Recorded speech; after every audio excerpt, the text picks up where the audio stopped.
Hello, everyone. I'm Chestic44, I'll say it is Fly, and welcome to this Let's Play of Wrath of the Righteous. Last episode, we went back to Dresden, had a little talk with the staff council, and recruited some orphans. Yeah, that is actually an Azada thing. You can recruit orphans. Who knew? Anyway, seems some other things are happening inside Dresden, so let's see what's going on, including another staff council meeting. But there's also someone who wants to talk with us, so let's see what we're going on with here. Hello there. An older man in dusty traveling clothes waves at you. His face is tanned, but his gray eyes are bright. Commander? Aren't you the commander? Well met. My name is Lathamus the Antiquarian. I study ancient relics. Perhaps you've heard of me. Though if you haven't, it doesn't matter. An antiquarian. Do you sell anything? Alas, I don't. They call me the Antiquarian because of my love for ancient times that might otherwise seem mundane and useless. Few understand the principles of archaeology. Sometimes even a shard from an old oil lamp is enough to shine a light on the darkness of history. I'd never heard of you. Oh, I don't chase glory. It's enough for me to know that I bring knowledge to the peoples of Galarian. Some have used my discoveries to earn fame and fortune, but I remain a simple antiquarian. What do you want from me? I am planning a rather dangerous expedition, and I will need the help of a strong, skilled warrior. Oh, not without recompense, of course. I found an ancient map leading to a certain cave system, a dragon burial ground. But it wasn't merely a place where old dragons came to die. I have a theory that once upon a time a great battle took place in these caves, and many relics and artifacts were left behind. You're waging a long and difficult war. Help me uncover the secrets of the dragon burial ground, and I will give you all of my savings. Believe me, I've earned a lot during my years of travel.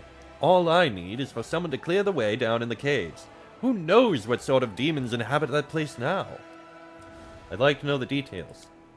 Of course, I will answer any questions you may have. Why do you want me to get personally involved? You could just ask me to send an armed escort with you. Don't think I'm trying to disparage them, but they are ordinary soldiers, after all. What if we discover treasure down below? Will they resist the allure of gold for the sake of science? No, will they keep our expedition a secret even if my competitors promise them huge sums of money? No, I'm sorry, but I will only rely on someone who is trusted by the Queen. Where did you get this map of the dragon burial ground? Oh, I bartered it from a ranger in exchange for an amulet. The ranger wasn't keen on going deeper into the world wound, and I doubt he even understood how valuable this map might be for science. I dare say he made a poor bargain. Tell me more about your theory. I'm interested in dragon history, from the days of Apsu and the creation of Dahak up to now. But dragons are reclusive creatures, and they don't enjoy discussing their history with strangers. Sure, we know about many historical conflicts involving dragons, but as for large-scale battles between dragons, they prefer to keep quiet about those, and thus we historians remain in the dark. Hey, Aivu, how do you feel about going on a historical field trip?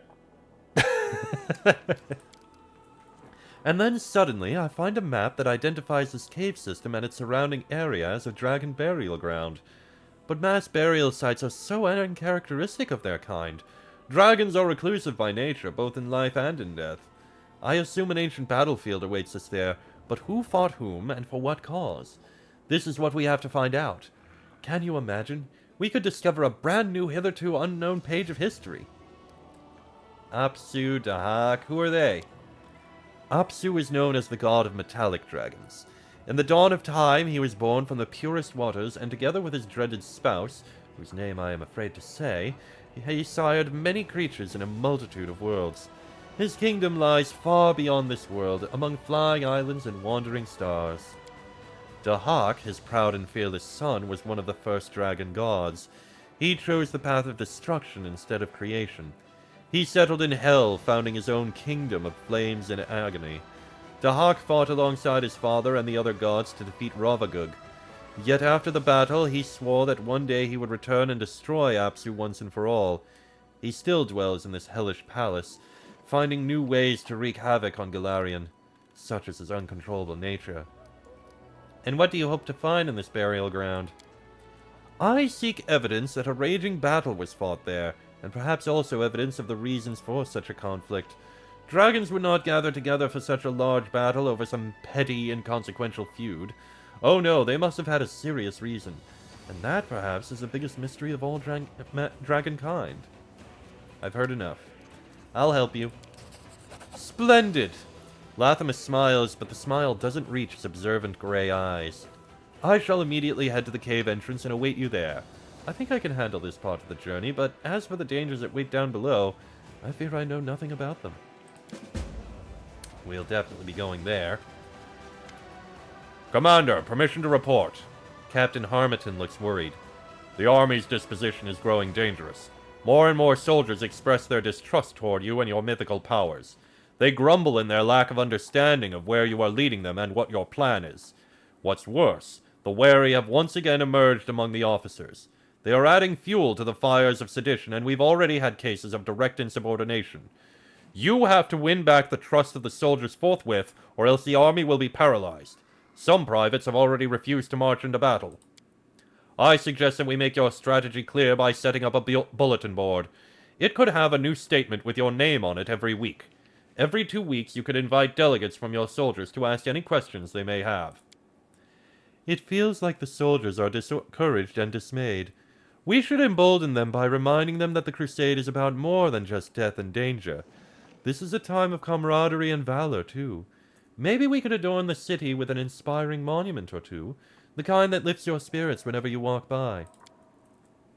Soldiers have the right to ask their generals questions, but they have no right to disobey orders simply because their curiosity isn't being satisfied.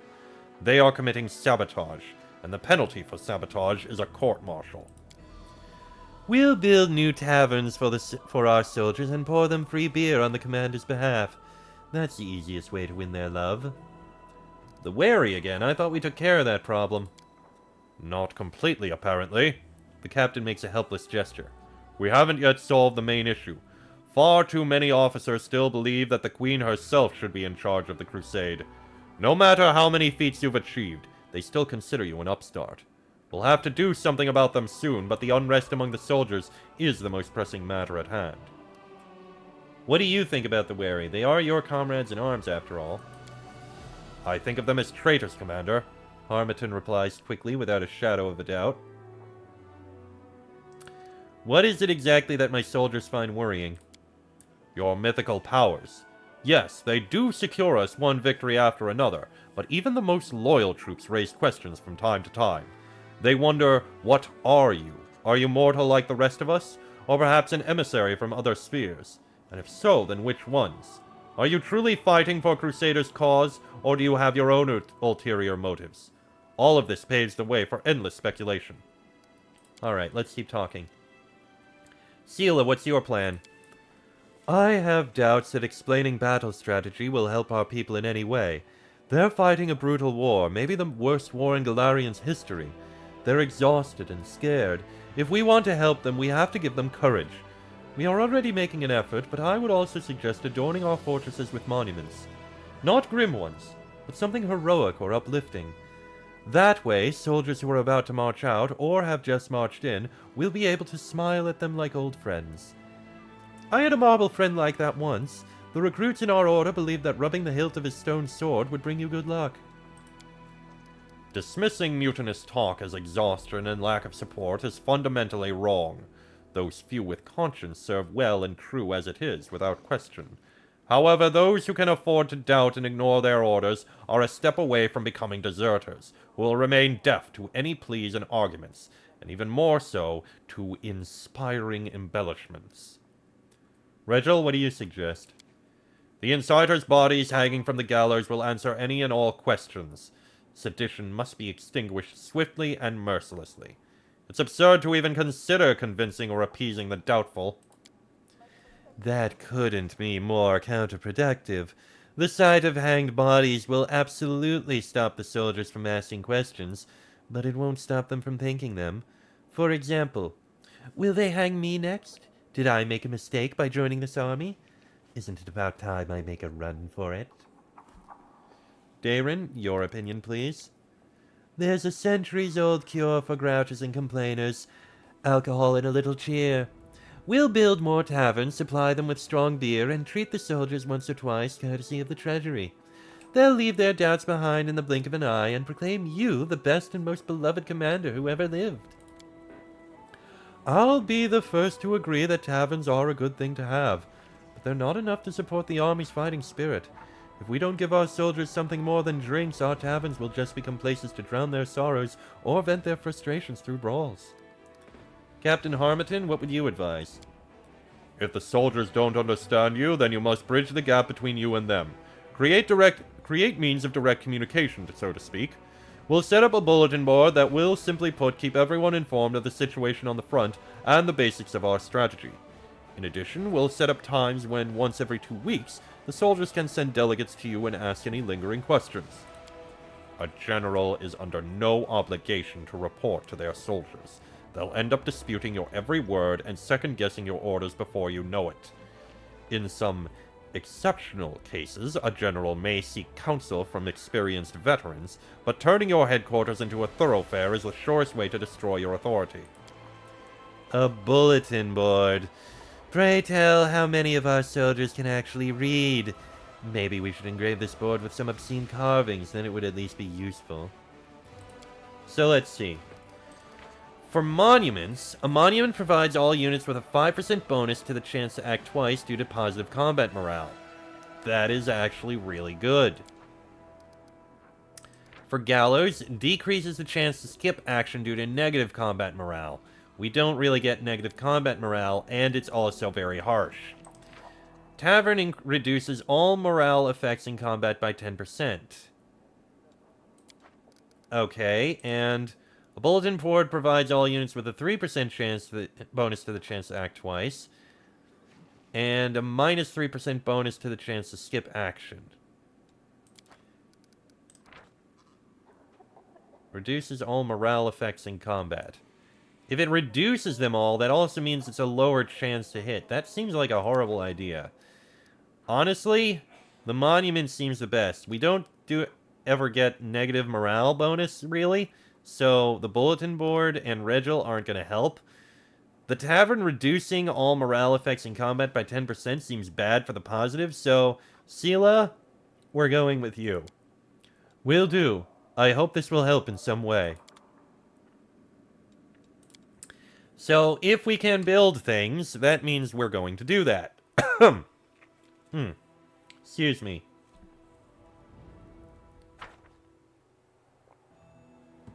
Alright, first things first. Dresden, can we build it in here?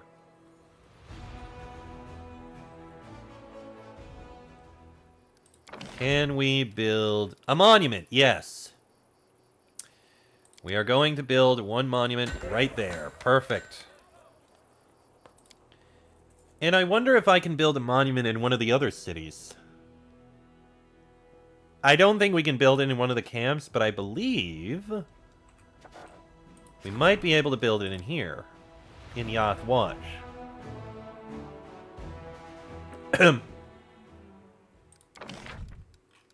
Monument is possible.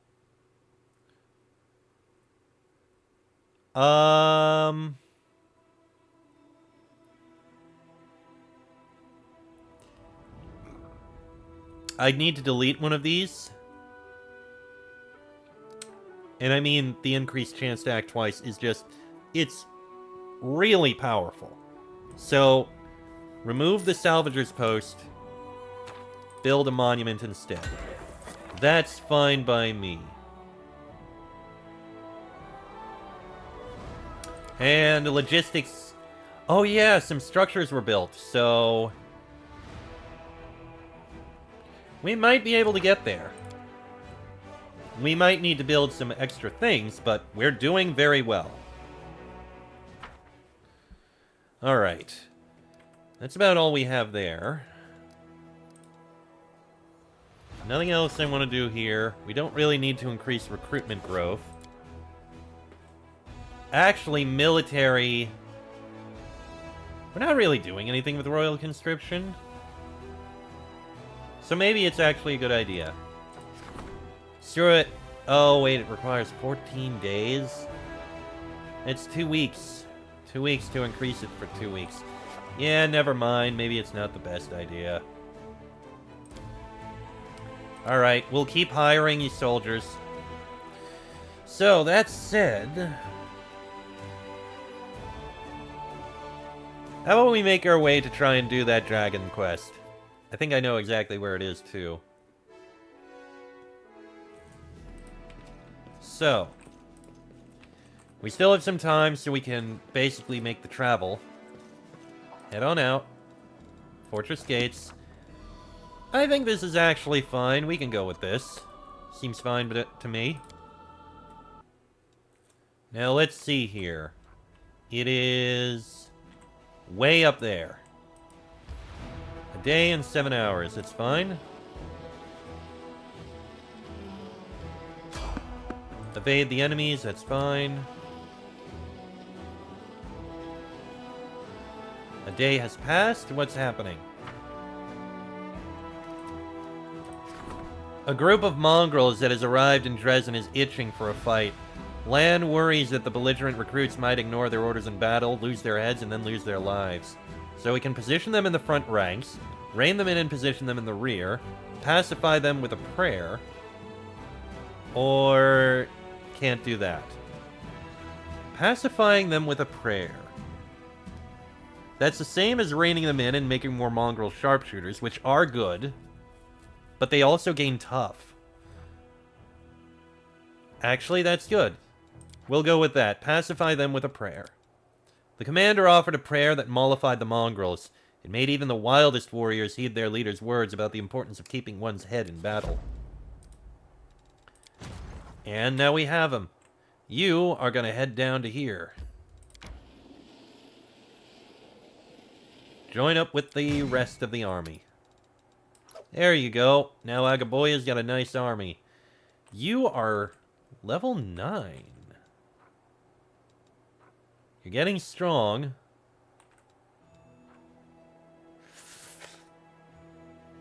Risky, but I kind of want to give it a try. Alright, Setsuna, head on down.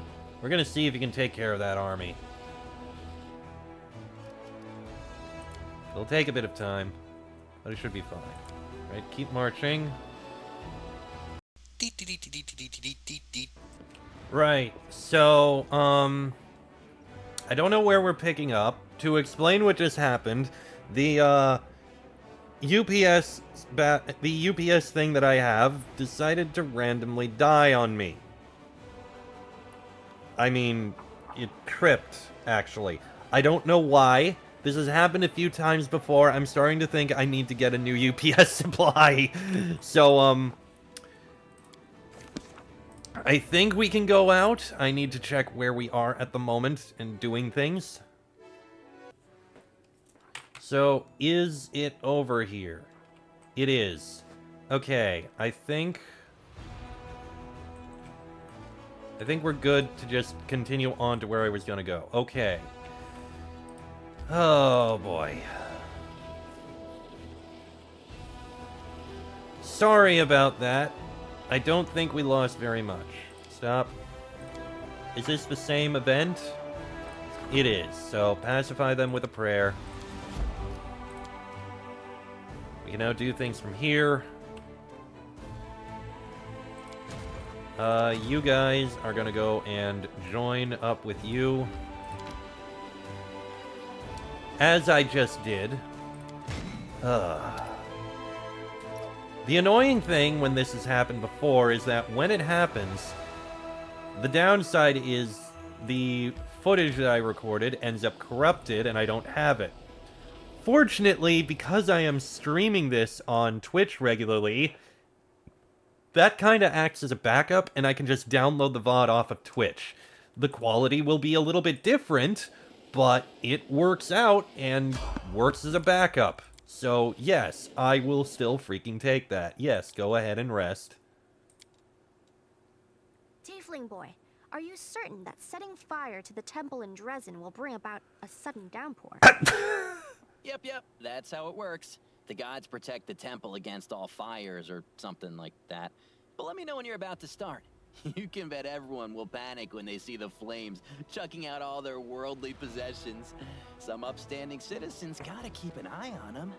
Wow, Woljif. That is a plan. That is freaking hilarious. Oh, good God. Evade the enemies. Oh, something else happening in Dresden. Ah, the phylactery. A lady who has come to Dresden on business has requested a private audience. She claims to have connections with one of the commander's retinue. Interesting. And the phylactery. The remains of the soul of Stevanius the Rotten are still locked within the shards of his phylactery. A dark ritual could awaken their power or destroy them permanently.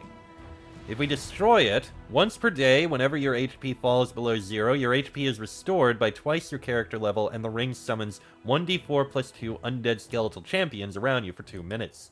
Or awaken it. You bound a part of your soul to the ring. You gain a plus 4 bonus to saving throws against mind-affecting effects, emotions, confusion, fear, death, and compulsion effects, but a minus 2 penalty to saves against poison, elemental, paralyzing, and movement-impairing effects. As a swift action, you can lose hit points equal to half your level to grant target creature a plus 2 bonus to attack rolls and transform their weapon's damage type into force for 1 round. No. This one, having a save from death with a summoning of some skeletal champions, that's pretty good.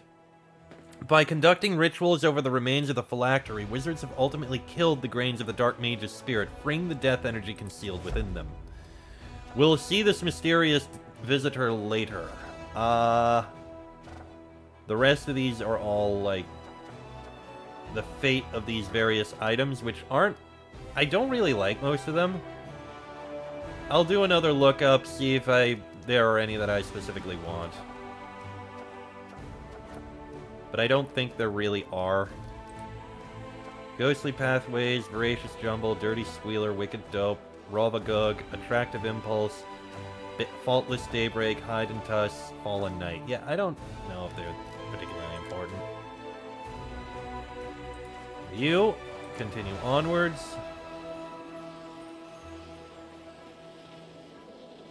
One more round and we'll be able to go after him.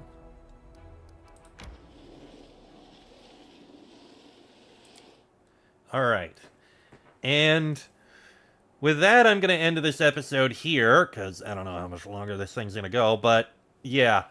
Next episode, we'll go into the Dragon Burial Ground and see about clearing that out. Aivu, I do hope you're going to enjoy seeing what's going on with these dragons, but that'll be in the next episode. So until then, I am Cheslick44, also known as Fly. That is me, Sela, Woljif, Darin, Lan, and Nenio. This has been a Let's Play of Wrath of the Righteous, and I shall see you all next time.